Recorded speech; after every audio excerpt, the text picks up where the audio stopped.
ఫోన్పేలు Google పేలు రాకముందు నా డబ్బులైతే ఎన్నో పోయినాయండి. 105 రూపాయలు 110 రూపాయలు బిల్ అయిందనుకోండి, 100 రూపాయలు చేతిలో పెట్టేవాళ్ళు, చిల్లర లేదనేవాళ్ళు అనమాట.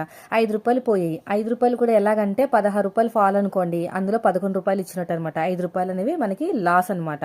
అంటే మనం బయట కొన్నా కూడా మనం లాస్ పెట్టుకోవాల్సి వచ్చేది. అలాగా చాలా అంటే చాలా డబ్బులు పోయినాయండి. 115 అయితే 110 రూపాయలు చేతిలో పెట్టడం, లేకపోతే 100 రూపాయలు చేతిలో పెట్టడం, అలాగా చిల్లర మల్లరంతా పోయేదనమాట. ఇప్పుడు ఫోన్పే రావడం వల్ల నెంబర్ ఇచ్చేసాననుకోండి, మొత్తం కూడా వేసేస్తున్నారు. కొంతమంది నాకు 100 రూపాయలు, ఇప్పుడు 115 ఉందనుకోండి, 100 రూపాయలు ఇచ్చారనుకోండి, నేను చెప్తున్నాను లెక్క అంతా నీట్గా చెప్తున్నాను అనమాట. అందులో నాకు వచ్చేది ఏం లేదు, కావాలంటే మీరు మెటీరియల్స్ మీరే తెచ్చుకోండి, స్టిచ్చింగ్కి మాత్రమే డబ్బులు ఇవ్వండి అని చెప్తున్నాను అనమాట. సో ఈ గూగుల్ పేలు ఫోన్ పేలు రావడం వల్ల నాకైతే చిల్లర అనేది అంతా, నేను ఎంత బిల్ వేస్తున్నా అంతా మోస్ట్లీ వచ్చేస్తుందండి. ఎవరు కూడా ఆపట్లేదనమాట. సో ఇది ఇలాంటి టెక్నాలజీ వల్ల మన టైలర్స్కి ముందు బెనిఫిట్ వచ్చింది. మోస్ట్లీ అందరూ కూడా ఫోన్పే గూగుల్ పే